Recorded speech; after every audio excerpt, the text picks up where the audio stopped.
After reading the narrative at the foot of the volcanoes with the entire class using the popcorn method, we brainstormed conflicts and situations that were important to them. I drew a volcano on the board, and together we filled in what's seen on the outside of conflicts and what was boiling inside causing the conflict using the volcano model. The goal was to discuss the importance of identifying underlying causes of conflict before addressing it.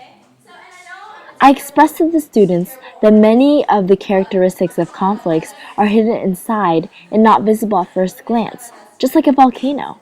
From the ground, all we see is an enormous mound of earth, and we are unable to see the multitude of things seething underneath the surface.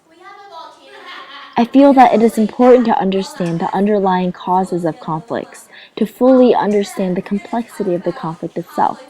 Only then can we take steps to solving it. Just give me a conflict. Just give me a conflict. Yes. So the conflict we have is stealing at Enlo. Okay. So what are the outward effects of stealing at Enlo? What can we see? It can. So we see the absence or see the absence of things are missing. Okay. What else? Yes. Fighting, okay. What are some underlying causes? Why do people steal at Enlo? Because they don't have what we have. Yeah. So you said some really good things about stealing at Enlo. I'm really proud of you guys for this example. And some of the things that happen are violent fighting, suspensions, heightened security, waste of money because of that, and some underlying causes would be because of difference of resources, hatred, thrill, jealousy, okay, and the profit motive of being able to sell. When we're trying to solve conflicts, does it always work? When you try to look at the lava, can we make a volcano stop from erupting by trying to squish out lava with our hands? By fighting the lava that's already outside? We can't do that, right? No, we can't. So then, if we can somehow take the switch, there is a switch in the volcano, but if we can somehow take what's inside the volcano that's making all this lava erupt, okay, and stop it, won't it stop all this from happening as well? Yes, pretty much. Right? Not really. Well, not really. Why not really? Because, people gonna be the way, even if you want them to stop being that way, it's gonna happen, it's just a part I of don't know life. how you can And see. that's not the only Take a time lot. looking at Enlo. Put it No on your offense, but you would've took up that whole board. Right. No. It does not offend me. Girl, that's real talk. Girl, that's real talk. That's just the truth. It is. I would fill this whole board that board all the boards on the wall. What else? What else can we see inside it? Alright guys, come on. Depression. Exactly. Depression. Yeah, it does. It does. If somebody slapped the fool out of me, I'd be depressed. And it can cause suicide too. Embarrassment. Yes, thank you. Exactly. Yeah, I got hit in the face 8 times while I was still in my class. I had to get stitches. Well, where he at, yo? 8 times. Where he at? Let's go find him. So physical hurt, right? Yeah. And look, this is potato head. I'm like, That's not funny, bro. that's not funny. Guys, come on. Can we please be respectful? Okay. Guys, come on.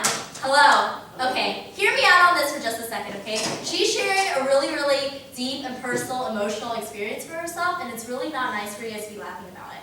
Because I know I've done things that, in my youth group, we have these, sharing sessions where we share personal stories about ourselves, and it takes a lot to say that to everybody else. So she's doing a really, brave thing for me and for you guys right now, and I really appreciate if you guys would respect that. Because it's really not okay.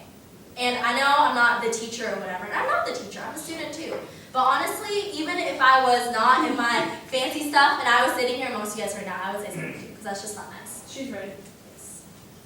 So what are the things that we can't see with our eyes? Because we can see the lava pouring out of the volcano with our eyes, right? We can see that. But we can't really see through the earth unless we have x-ray glasses or something of that nature. We can't see through it to see what's causing it. So what's causing that we can't see? Yes, your magma is inside the big mound of earth yet, right? And that's similar to a reason for the conflict that we can't see building. And so, like I said before, if we're trying to suppress the lava with our hands, or we're trying to sit on top of the volcano to make it stop exploding, or trying to push it down with our hands, that's not going to work, is it? We're probably going to die. Probably die if we try that. But that wouldn't work, right? Burns. Right? Yeah, it burns. And so, all your burns, I agree. And so, but if we can somehow, follow me on this, if we can somehow take something inside the volcano, each cause inside a volcano, hopefully a little less lava can be exploding. And I'm not saying that, somebody made a good point earlier where we're saying that, well, it's going to happen anyway. Sure it might.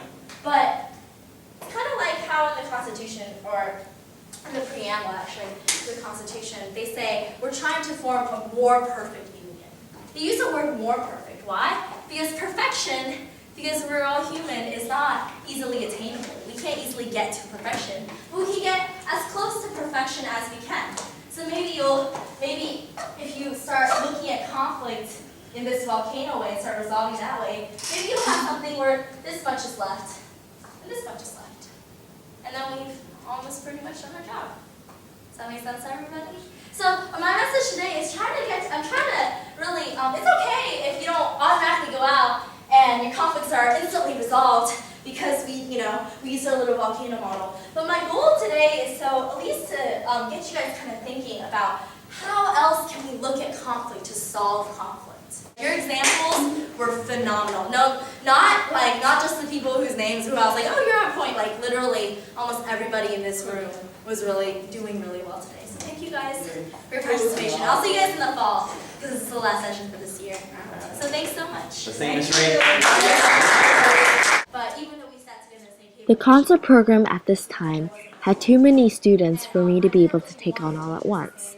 So I had to split the 30 or 40 some participants into 2 groups and do 2 lectures in one day. This lecture is simply a duplicate of the first one you saw.